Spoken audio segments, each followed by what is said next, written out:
Traders, I'm resuming the video because I just took a double trap, which is also fell breakout out of this small congestion. What is the context behind this trade? Right, traders, we got the scalp, so I'm going to quickly trail the runner to break even because this is just a bonus. The context behind this trade is we have a very strong push down, main downtrend that needs new low to be tested following the trendline rule.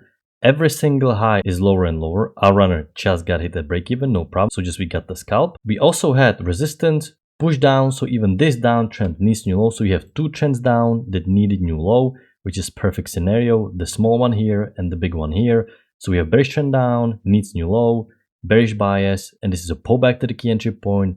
First entry short, second entry short, double trap, and also fell breakout out of this congestion. Okay, traders, here's a little aftermath. We ended up creating a new extreme for all trends. So you can see this was a great trade. It's a shame our runner got taken out a little bit too early.